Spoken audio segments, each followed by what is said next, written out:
另外来关心的是，这台南市政府呢是伫咧东区的副都心这站呢是来规划运动艺文休闲园区的 BOT 案，原底呢是要来做国立科学未来馆，后来佫改买来做小巨蛋。也毋过呢，因为这金额是真大，所以地数拢找无厂商。有议员是批评已经15档的时间过去，煞一粒两刀安尼补袂出来。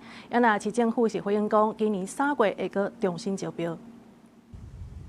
有一个树仔甲草仔埔，这是南台南副都心的中心地，是经济市民运动散步的好所在。未来者要规划做台南小巨蛋，市府伫遮规划运动艺文休闲园区 BOT 案，对起头要做国立科学未来馆，到后来改成会当坐2万人的小巨蛋，兼规划1.6公顷对外开放停车空间，总投资金额233亿。不过招商10多档拢流标。 那去年9月重新招标，年底共款嘛是无标出去，在地人对小巨蛋看法有瓜记录。我们都很高兴要盖啊，可是我都很期待啊。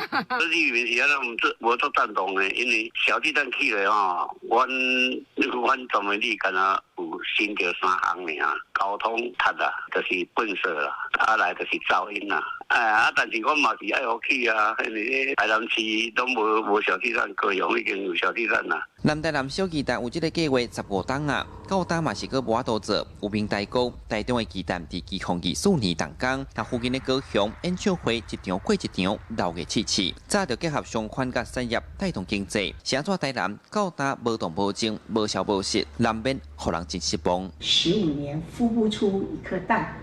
反观高雄也罢，台中也罢，因为巨蛋产生的经济效益，到底台南孵出蛋，我想市政府总要给一个交代。财税局也已经积极的拜会潜在厂商，强化和市场端的沟通，期望呢能够在今年有具体的招商成果。针对外界质疑，市府回应南台南副都心地价这几档尚无起死城，可见这个所在真有发展。后续的规划增加公共服务甲建设规模，嘛会去找有可能投资的建商。因目标是3月中公告招商，6月看敢有人要来投资无。